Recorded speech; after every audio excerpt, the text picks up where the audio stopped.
Whoa! Good morning, Thursday. We made it to Thursday. It is the weekend. I don't care what anybody says. Thursday begins the weekend. It begins the weekend. Welcome to LoveBabz, LoveTalk. I'm Babz Ivy. And Harry, I think I like my desktop camera a lot. The tower just is not giving me good juju. But the desktop is doing all right. And I got light on, but it doesn't look like I need a whole bunch of light. So I'm just trying to. I got my Paris in the background. You can see a little bit more of it. But there's that. So hey, I'm Babz Ivy. Welcome to LoveBabz, LoveTalk. It's a lot going on in the city. Woo-wee! This city is on fire. Protests everywhere. What happened with the New Haven Independent? They was like going right to the social media. Something was going on with the website. Wow. It was so much going on. I was watching play by play. Like, I guess there's a piece up by Nathaniel Rosenberg and Tom Breen. The crowd fills the streets to protest Israeli minister. Oh, shoot. So I guess what's his name? Itamar Ben Gavir, with Rabbi Shumley hacked as security protects the Israeli minister from water bottles thrown by protesters. Yikes! Man, people were out there pissed off. I don't know. Ugh. So 200 protesters ranging from the kafia clad pro-Palestine activists to the yarmulke wearing pro-Israel Jews gathered at the intersection of Orange and Trumbull Wednesday evening to protest the arrival of the far right-wing Israeli National Security Minister Itamar Ben Gavir to address a Jewish student society called Shabbatai. Well, whatever. It got people riled up. I don't know what the beef is. Like, I got to figure out. I got to go and read and see what the beef is. But it looked like people were squared off mighty. Yale can be quite provocative sometimes. I don't know how they thought they was going to get these people into town and nobody was going to protest. I don't know. But, protesting is the cornerstone of democracy. That's all I'm going to say. That's all I'm going to say. So I'm going to read. I haven't got a chance to read it. I was just watching it blow by blow on social media yesterday. Trying to get a vibe for like what was happening. I don't think people should be throwing water bottles. Like, let's not get, white people, don't get violent. Like, y'all, get your lives together. You can protest without throwing stuff. Come on. I know you got beef with these people, and these people got beef with you, but don't let's not resort to violence. I get it though. I'm not. I get it. But anyway, I've got a guest at 9:30, and she is my soror, and she has Total Joy in You Autism Foundation, and they've got a big shindig tonight, which I'm their MC, and the shindig is about celebrating 10 years of advocating for children with autism, specifically Black and brown children. So it is exciting. So that the gala is sold out. So I'm not going to talk about where you can get tickets for the gala because she'll punch me in my head like, "Baz, our tickets are sold out. Stop it." But they do have a walk this Saturday, I believe. I believe it's this Saturday. And you can participate in the walk. which would be really, really nice, you know. And I think the weather would be perfect um, for the walk. And they start Saturday, 10 a.m. And they're going to start from the Dixwell Q House, which is really nice. And, you know, so go. And it'll be a great day. So if you're in the mood, go and take a walk with them. Tonight is the gala in Woodbridge. So I'm going to that. It's sold out. It's not a long night, 6 to 10. They got a lot of people that they're honoring. Bishop Howard and Pastor Peggy Joyner. God's Miracles Unlimited Outreach Ministries. Shanita Alston, Cross Point Federal Credit Union. Dwayne Hicks, Flaming Knights Motorcycle Club.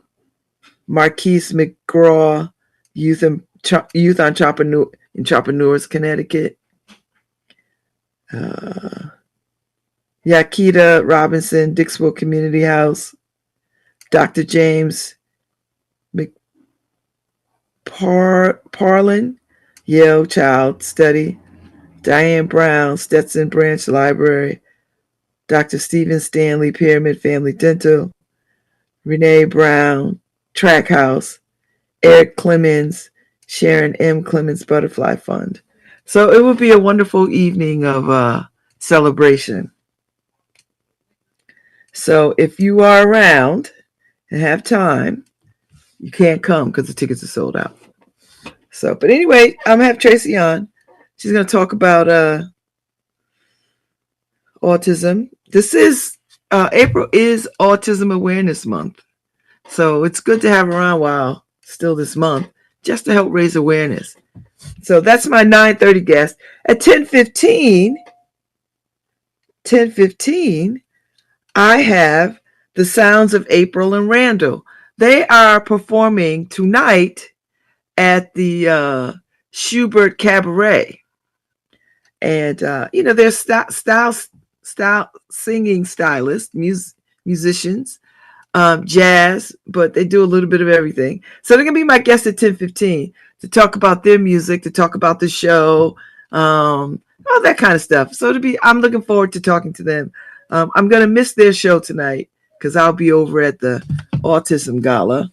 So, but, all is well. All is as it should be. All is as it should be. So that's where we are. I'm looking forward to the conversation. So let's see. What did I do yesterday? I went to see Miles give his senior sermon at Yale Divinity School, and he was so amazing and so wonderful. I met his mother, so it was lovely to sort of, I like when young people come to Yale and they get in community. They don't listen to Yale about, stay on this side of the wall. They get over the wall and realize, oh, it's a whole city here with vibrancy and stuff going on, and we're going to be a part of it. So it was wonderful to sort of hear his sermon yesterday at the Marquand Chapel. So it was nice. It was really nice. And then I did some pre-law work that wore me out. This is early in the game and I'm already worn out. I can't operate like this. I've got to do better. Seriously, I've got to do better. I've got to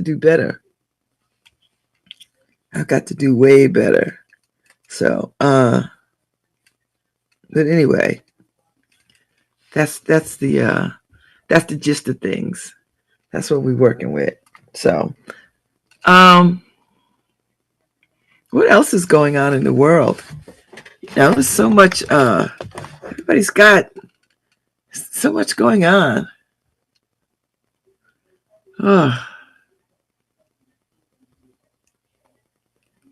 Let's see. It's odd to see so much turmoil on the New Haven Independent site. It's a weird sort of thing to see so much turmoil. I mean, now it's not a criticism. It's not a criticism. I'm not saying that as a criticism. I'm saying I read the Independent every day, and there's a lot of turmoil. There's some other stuff too, but it's a lot of turmoil. And I think this is the time that we live in. I'm starting to sort of see people sort of understand that the Trump administration is trash. I'm seeing hints of it, not overarching, just hints. Just hints, So, we'll see what happens. I made some raspberry, not raspberry. I made some hibiscus tea last night. Old school, big pot of hibiscus tea.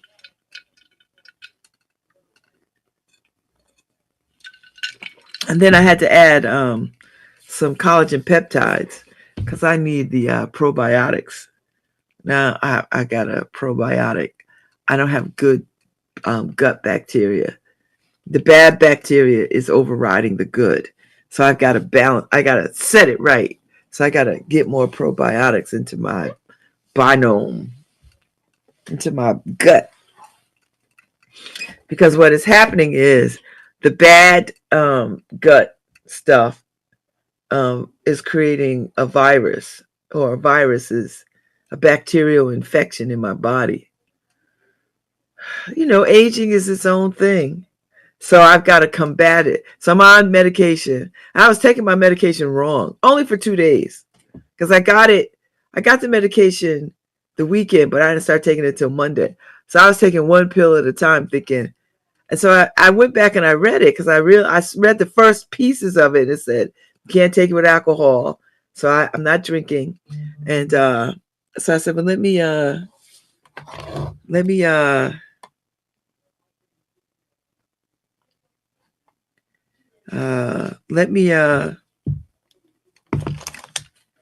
go back and reread it. And I'm supposed to be taking 2 pills a day because my birthday is next Friday. So if I had stayed with my ignorance, I wouldn't have been able to have champagne on my birthday. So I corrected myself. So I will finish this regimen of pills by Monday, and then I have to wait 3 days in order to have, champagne. So that brings me way enough time for my birthday. So I was thinking about what I want the year to be. I'll be 62, and I don't feel, I don't feel like I know I'm aging, and I like it, but I don't feel like it's a barrier or a hindrance. I feel like this is more stuff I got to do. I feel like I got a good 10, 15 years. I feel like I got at least 15. I feel like that now. I feel like if I drop, 50 pounds, that'll buy me back some more time. That'll buy me some time. That's why I'm lifting weights and, doing all the stuff that I'm doing, eating better, trying to eat better, probiotic, all the stuff. Because I'm trying to turn back the clock a little bit. And you can do it. It's just weight training will do that for you, and losing some weight. So yeah. So, I got on a scale this morning. I like what I see. So this is what I got to do. I'm not preaching to nobody about nothing. When you look in the mirror, if you're fat or not. That's it. That's it. If you're fat or not. And listen, this is not about body positivity. If you want to be fat, be fat. I've been fat for the majority of my adult life. I a fat kid, but I've gotten fat over the years, and I don't feel no kind of way about it. But I do understand carrying as much weight as I'm carrying does set me up for early exit. It sets me up for an early exit.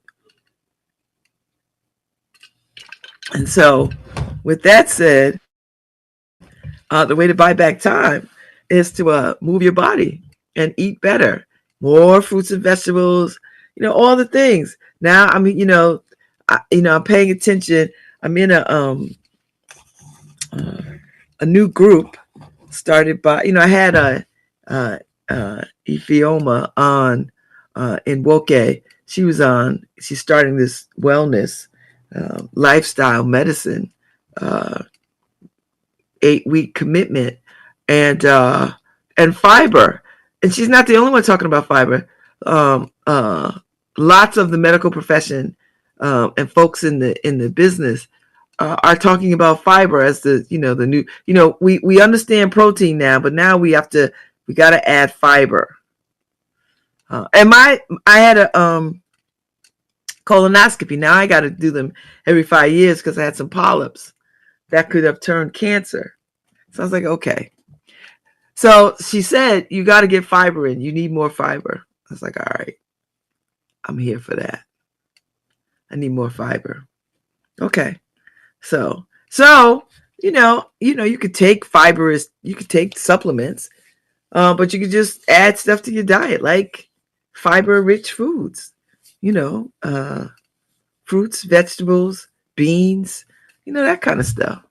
So that's what I'm going to do. I'm going to add more of that to my diet, and maybe a fiber supplement, because she told me a fiber supplement, and I'm like, well, let me see if I could add more fiber to my diet, because I really don't want to be taking more.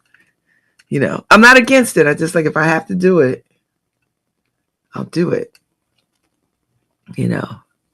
So yeah. So I got this little. I gotta pull back this chin. I got this double chin. It's lessening. You see it? It's like right there. I gotta get it, like, pull it back a little bit. See, look at that.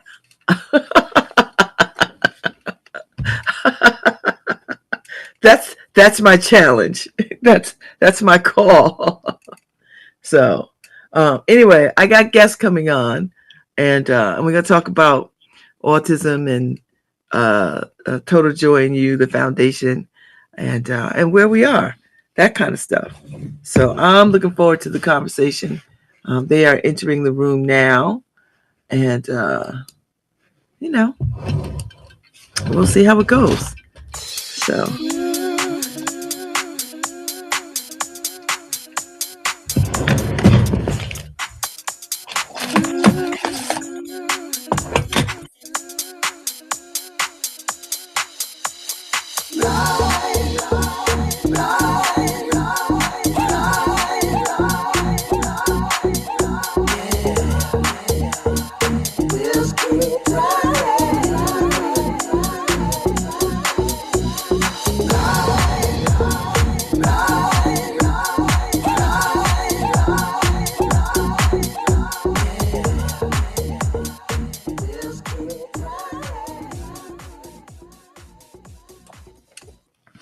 Well, good morning. Good morning. Welcome to LoveBabz, LoveTalk. Hey, Tracey. Good morning. How are you? I'm good. How are you? I'm fine. Happy Autism Awareness Month. Thank you. So tell me about autism. I was reading the definition, and the overview says autism spectrum disorder, or simply autism, is a neurodevelopmental disorder characterized by repetitive, restricted, and inflexible patterns of behavior, interests, and activities, as well as difficulties in social interactions and social communication. Does that sound accurate? That's accurate. Okay. All right. So, what is your relationship to autism? My 20-year-old son, Troy TJ Wiley, was diagnosed with autism at the age of 3. Mm-hmm. And so I've been on this journey since his diagnosis. I the spark kind of ignited when a notice for a permanency plan and teaming meeting was sent home in his book bag. And knowing, I'm a social worker for the state of Connecticut, so I know that that's not the process, right? And so it was sent home on a Friday for a meeting to occur on a Tuesday. And Wow. I just wasn't happy with that because you planned that meeting without even consulting with the parent regarding his or her availability. And so I was able to voice my concerns and get my voice heard. But it was at that moment that I wanted to, I asked, like, what about the parents that don't know their rights, right? And the parents who are, often being sent to the state of Connecticut for educational neglect or not following their children's IEPs, but the department doesn't know the backhand story to that, right? So I just wanted to be a voice not only for my son, but for others who don't know their rights or who just needs that support. Mm-hmm. And so, up until the time that he got his diagnosis, did you notice? Did you have some awareness of autism? Like, what made you say, "I think we need to get tested," or "Something's going on here"? Like, what was the catalyst? I didn't have any knowledge of autism, right? And I'm not one who speaks a lot. I'm behind the scenes and I don't care to talk. So I just thought maybe he wasn't talking because he was just like his mom. He has a cousin that, went to school and have her degree, a speech language pathologist, and she picked up on those signs. And she was the one who reached out actually to his pediatrician to ask because she didn't know how to reach out to me to ask if, he can ask the questions during his next visit. And so, when you got the diagnosis, Tracey, did it come with some with some with some learning? Like, did they tell you? Did they help you? Did they say, "Okay, well, he has autism. This is what you should do. And this is what it is," or did you have to like create a path for yourself? I had to create a path for myself. And again, I raised 2 of my relatives, so that this was all new to me. I raised 2 of my relatives, regular education students, and knew how to navigate the school system through that, but didn't know how to navigate it for my son. So I just picked up on what I've known from that, learned from that, and what I've learned from work and put it together and just start asking questions when I was unsure of things. Mm. And so, what have you learned from the very beginning? What did you learn? I've learned that the earlier the intervention, the better, because it took me about a month to really process everything. And had I stayed in that place, my son probably wouldn't be where he is today. He's verbal now, high functioning, working. He's involved with the off-campus classroom program through the city of New Haven Board of Education. Is doing really well and thriving. So, how did he go to school? Was he in regular public school, or did you have to find a school, or like what? Because I know there are people who are listening who have family members or they themselves just got this diagnosis, right, for their children or somebody in their family. And so, are kids with autism, can they go to school, regular school, normal school, whatever they call it, school? Yes, they can. First, he started out at St. Aidan's, and because the services, he wouldn't have gotten the services he would have gotten had he been in the public school system. I took him out of St. Aidan's and put him in the New Haven public school system where he was getting the speech language and occupational therapy twice a week outside of whatever I was doing through my private insurance. So the services and the resources are in the school systems, and he was included in his classroom. They would pull him out for services. Mm. He was able to do that. Not all kids can, but he was able to be pulled out for his services and be with his peers throughout the day. So in those early days, Tracey, were you worried? Like, and who were there autism support systems that you could tap into? Like, how long did it take you to, because you created a whole foundation, so that means something did not exist. Mm-hmm. So, and when I started out, I didn't have any I'm from New Haven, born and raised New Hallville, live in Westville. There were really no support groups in the area. So I found myself traveling to North Haven, Branford, or even Hartford just to, be around people that, I felt like if I went around people that didn't have children that were on the spectrum or with a different ability, that my child was always looked at. So I wanted to be in an environment where I didn't have to look behind my back, or constantly be on top of him because I didn't want anyone looking at him differently. So I created this environment because of the distance, and not everyone have transportation to get to these places. Mm-hmm. And so I wanted to make it more accessible to those who live within the inner city. Okay. So you found yourself going to all these places and connecting with families and people like that.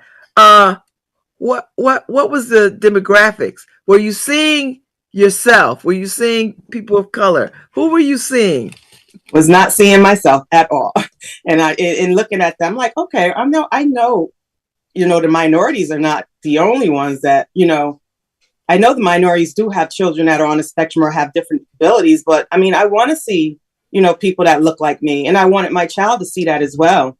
And and it's probably because of the demographics and where I was going, and people probably didn't know about these resources, or they just didn't have the transportation to get there, or their work schedule didn't allow them to get there. So it could be a variety of reasons as to why. And so I wanted to start something that will be flexible for those who didn't have that time span to come during that time, or couldn't get there or didn't know about it. I just wanted to be known that, it's here, it's in your city, and it's accessible to you and your child. Mm-hmm, mm-hmm. Good morning, Wayne. Thanks for joining us. Good morning. How are you? How are you? So tell us your relationship to Tracey, to autism, to the foundation, to all the things. My relationship with Tracey is a friend of a friend, which become more than a friend. She's family now. She's family. She's very special. The foundation is very special. I'm learning more and more every day. I'm getting involved more and more every day. I'm learning that we're doing a good job as far as bringing awareness to the community, bringing awareness to others that don't realize and don't understand autism. And it's a joyful thing. So Tracey, talk to me about, I know how our community could be about things that they don't know anything about, or raising awareness around stuff that we don't necessarily talk about enough. Were you faced with a little bit of that? Like, do Black folks say that's not autism, he's just special? You know what I mean? Oh yes. And then, in our culture, what goes on in his house stays in his house. Yes. So that was that. He's just busy. He's just bad. He's just this. No, that's not that. And we're not going to put those labels on him. He's just different and uniquely different. But I have a supportive family who have been with me from day one, family and friends, family that helped me navigate this whole thing and helped me get the resources. I have a friend who became like family. I met her through work, and she was the one who found the speech pathologist for my son, because I was going to one and I would have to leave work early, pick him up, bring him there. And she found one that worked around my work schedule, and has been with me from day one. So family and friends, I have that supportive system, and I just want everyone to feel the same way. And so that's another reason why the foundation was birthed. Okay. And so now the foundation is celebrating 10 years. Yes. Can you believe it? No, we've come a long way, and we still have a long way to go. I'm still learning every day. I can't believe it. I'm so excited. So tonight is the gala. I'm not telling people to come because I know you sold out, and I don't want people to get turned away. But you do have a walk on Saturday, so people can definitely do the walk. So tell me about the celebration for the foundation, and how did it start, and then where is it today? Where are y'all today? So again, it started with just my son's diagnosis. Today we've grown. We started out with just support groups at the Panera Bread in Hamden. And so now we have virtual support groups. I guess we never really went back out into the community after the pandemic, but we're loving it. And it's more, it's easy, accessible for parents to come and not have to worry about caretakers. And And we have social groups, social activities, bi-monthly social activities for the families and their children. We have a Empower Her pageant. We're working on our 3rd year where we highlight those females ages 3 to 26 and their unique abilities. So we have that. And we started a father support group because I felt like fathers felt like they were left out. And so we're going to revisit that. Okay. So tonight you're celebrating all the people that helped you along the way. Yes. And why is that important? It's very important because without them, I wouldn't be where I am today. And I don't want that to go unnoticed. So yes, we are celebrating 10 because of 10 years. And there's so much more. So we're celebrating 10, honoring 10 tonight, but we're also going to acknowledge additional 7 because there's so much more that has put us where we are today. That has helped us get to where we are today. You know, you got a short amount of time tonight, right? Like 6 to 10, Tracey. yes. So, yep, we have some little, we're going to make the program short. It's going to be nice and sweet. And thank you for being our MC for tonight. Listen, when you called, I'm excited. I was like, listen, Tracey called me. I'm going to do whatever she tells me to do. That's it. I'm happy. So wait, are you on the foundation board? Are you part of the foundation board? Yes, I am. I'm the board president for the TJ Autism Foundation. Oh, great. So what have you seen? How long have you been the board chair? I would say this will be my roughly 1.5 years, maybe. You're going into your 2nd year.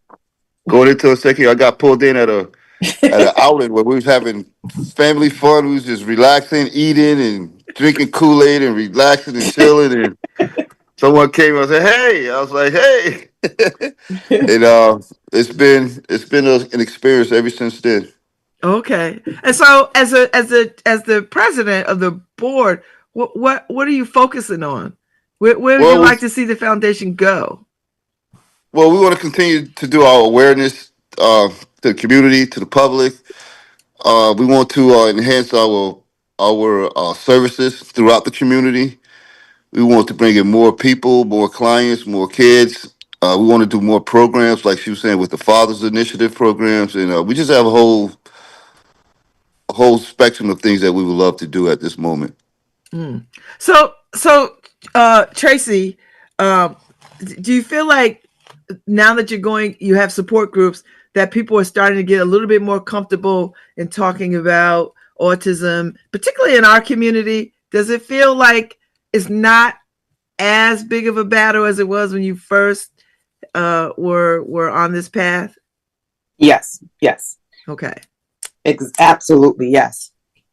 And so it should be, but it's gotten a lot better. A lot better. Yes. And how is it working in community with your partners? Do you have good support from the school systems, and religious institutions, and like how welcoming are people to talk about, how to be aware of autism? I think I have great support from the school system, from my church, God's Miracles Unlimited Outreach Ministries is where I birthed this vision at. Because my son, again, he was born and raised in that church. So he got a lot of his interaction through the peers at the children's church. And they were so accepting. And also my employer, we talk about Autism Awareness Month. We have, I'll be speaking for their program next week.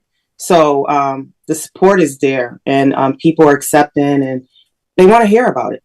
Mm-hmm. They want to hear about it and how they can support that and families. So how is TJ doing these days, and what are the future plans? He's doing well. He's turning 21, and if you see him, he's going to be like, "I'm turning 21 in July, and I'm learning how to drive car." He's learning how to drive? He's learning how to drive. He think he's going to get a car at his 21st birthday. And I don't know. Is he though, Mom? Is he? We gonna wait on that. But he's doing well. He took 2 college courses already, one at UNH through the Youth Entrepreneurs Program, mm-hmm. and then one at Gateway through the off-campus classroom through the Board of Education, New Haven Board of Education. So he's doing well, and he's excited about taking his next class, his third class in the fall. So what does he dream for himself, Tracey? Like, what is his goals? What does he want to do? He wants his own clothing line. He has so much on his plate, that and culinary arts. The kid loves to cook. So he has a Sunday, he has to cook, and he cooks a few days out the week. So yeah, we're working on that.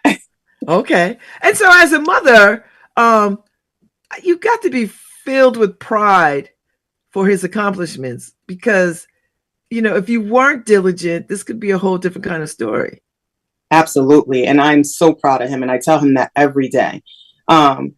It's our village that, you know, accepted him, helped me. And without them, he and I wouldn't be where we are today. So we appreciate our village. And so I've paid attention to autism through you, because of you. I've been paying a lot of attention, and I'm seeing folks with autism do all kinds of things. They live on their own. They have productive careers. Some of them are doctors and lawyers. Some of them are farmers. I mean, they're all kinds of things. You know, the sky is the limit. And I don't know if that was always the case 20 years ago, 30 years ago, you know, maybe not even 10 years ago. So talk to me about where you want this to go. Like, what more do you want to see happen?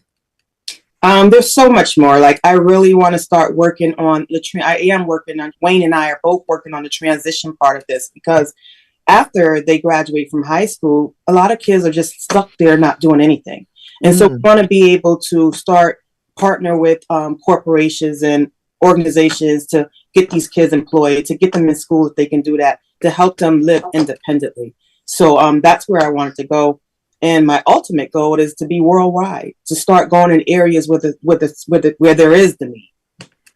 Wow. Yes. That's pretty good. And so now that he's turning 21, and, you know, he'll have some freedom to sort of do some other things. How is his dating life? Does he get to date? Does he get to, you know, travel? Does he get to, you know, do you have those kinds of conversations, Wayne? And, you know, oh man, jeez, I've had a Wayne, hang out with him. I have a unique story. Like, oh man, TJ and his partner Dior, his partner in crime, they have their conversations about their adolescence of dating, so to speak, and it's very normal, and it's just very direct as well. But I think they're gonna have a great future in that. They're very involved. They're very enlightened with the community, and it's interesting to see them go forward and move forward. It's very, to me, it's very, very pleasing. It's very like I just have a different vibe, a different feeling when I see them going forward and doing more than what I think they can do. It's like I'm the handicapped person in this situation, because they can do more than what I realize they can do. They're very unique and unique strength, talents they have. They're excellent and have excellent areas in the vision and things of that nature, and they can do good problem solving as well. And it's just a lot that we don't know that we have to understand. And I think we're the ones that's not understanding.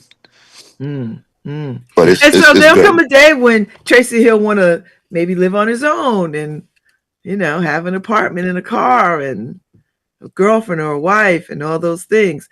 Do you have those kinds of conversations, those preparatory kinds of conversations? Oh, we do. He wants to live on his own now. So what I did tell him, like, you know how much it costs to live on your own? I said, go in there, find the apartment you want, get how much that costs, then factor in utilities, factor in groceries, factor in car insurance, factor in the car note. And he was like, okay, Ma, I think I'll stay here a little longer. So, you know, Tracey, are higher education systems prepared for students with autism? Yes, they are. I mean, Troy gets the supports over at Gateway. They have the I don't know if it's the student community center where he can go and get supports. He gets additional time for testing. He gets a note taker. So they have the supports. You have to go in there and you have to advocate for yourself because you're coming in that school. They don't know you have that different ability unless you tell them. So the supports are there. Okay. That's good to know. Because I think people might feel like, well, I don't know what to do. And I don't know if they could go beyond, what's provided. But what you're saying is they absolutely can. You have to just start. You have to go in and say, this is what the situation is and allow them to help you support the effort, So Tracey, what would you say to new parents who are dealing with this? I was there once. You're not alone. Your child is not different. Your child just learns differently. And you have a foundation that's here to support you every step of the way. I've gone to PPTs with parents to help navigate through that. Actually giving them some suggestions, help them go over the IEPs. We have workshops to help you with that as well. But it's a different world, but it's not a different world. You just gotta use additional supports to get you where you need to go. Get your child where he or she needs to be. I want to spend a few minutes. I know you are no stranger because we are sorors, and Yes. you're no stranger to the political climate. And we've got RFK saying that autism is some kind of, I don't even know what he's saying, but what he's saying is so absolutely not true. When you hear that kind of thinking from leadership at the highest level of government, does that make what you do harder to push back on these absolute false narratives of what autism is and how you get autism and, that kind of stuff? It does, but it doesn't stop me for doing what I need to do for my community. It does. It does. So do you feel like you have to go back around and say, I heard what he said, but this is the truth based on science and facts? And do you feel like you have to do some of that work too? Yes. Okay. Absolutely. And we have Dr. McPartland, who's a doctor over at Yale Child Study, who has been very great help to the foundation as well. And he's one of the ones that's being honored tonight as well. I read off the names before you came on here. I read off the names of the people getting awards. You got some heavy hitters. Yes, because they have been a very great support to the foundation, and we don't want that to go unnoticed. And so tonight's gala is a fundraiser. The walk on Saturday, is that a fundraiser too? Yes. Okay. And so how many fundraisers do you do around the year? Because I know it takes money to run stuff. We actually do two. The Walk and the Empower Her pageant is our two fundraisers for the year. And we just happened to fall into this third one because it's our 10 year. And so we wanted to celebrate that. Okay. And so it sounds like it's going to be a good time. Yes, it is. People are going to be all fancy. I'm excited. Can't wait. I'm going to try to get fancy too, because I see church folks coming. You don't want to. When church folks come, you like, it just elevates it a little bit. It's like, okay, I just can't wear any old thing. I got to show up and everything. Wayne. You know how church people do. They put it on. You guys scale back a little bit tonight, because I don't have that black and white tuxedo suit tonight. I know you're gonna give it all you got, Wayne. I know. Hey, Babz said it. Give it all I got. You're gonna give it all you got. I know it. You're gonna give be it all I got. Sharp. You're gonna be sharp. I know. Yeah. But it sounds like it's a good time. I'm so delighted to be a part of it. 10 years is a big deal to celebrate, and to honor people who helped you along the way. That's a big deal, Tracey. And those of us who watched you raise your child to this very successful point in life, I mean, that's a wonderful thing. And you know what it does, Tracey, too, and Wayne? It gives other people who are dealing with this to see that, there's hope for my loved one, right? Yep. Like, we don't have to just be at home and like nothing's happening, you can get in touch with the Total Joy in You Foundation, and they will help you. How do people find you? How do people find the Total Joy in You Foundation? They can go to the website, www.totaljoyu.com, or they can call us at 203-589-5673, or they can reach out to me on my Facebook page, Tracey N. Foskey, or they can go to Instagram. We have an Instagram page, TJ's Mom. Okay. Well, it's been an absolute pleasure talking to y'all this morning. I love that all this is happening during April is Autism Awareness Month. It's good to see Black and brown people advocating for Black and brown people around this issue, because we could easily get lost in the conversation and the dialogue. So high five to y'all for raising this awareness in our community. And I'm glad that the community is responding in kind. Do you know Absolutely. what I mean? Yes. Absolutely. That the community, and that little girls and boys with autism do not have to be alone in building their lives. Still got work to do though, Babz. Yes. Always work to do. Community. Yes. It's a lot of the community that we haven't touch or tackle, so to speak. And I'm so excited. Tracey had to slow me down a couple of weeks ago. I was about to canvas down the whole Whaley Avenue and the whole Dixwell, because it's awareness, and it's like they do a lot of things for the community baseball, for the sports and stuff that they need, but they need to tap in to be more diverse in their selecting, and we're gonna get them. Trust me. Listen, Wayne, I believe you. Get these neurodivergent children in all the sports, in all the things, because they have talent and ability. They sure do. They just need opportunity. They just need opportunity. So they're gonna get it too. I know. How big is the board, Tracey and Wayne? How many people on this board? We have 5 on the executive board of directors, and we have volunteers. So we probably have about 10 volunteers, but 5 on the board of directors. Okay, that's a good number to get stuff done. That's a good number. So, well, thank you both for your time this morning.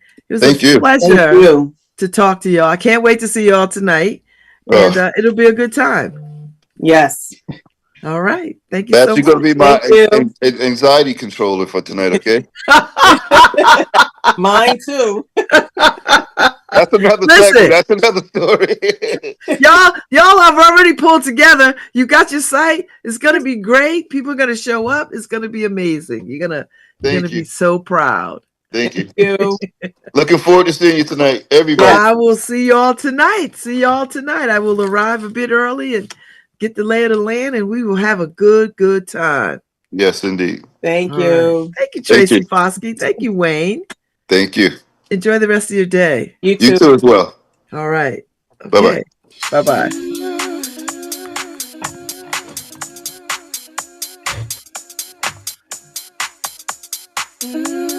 All right, Harry, I'm going to go take the break, and then I'll be back with April and Randall.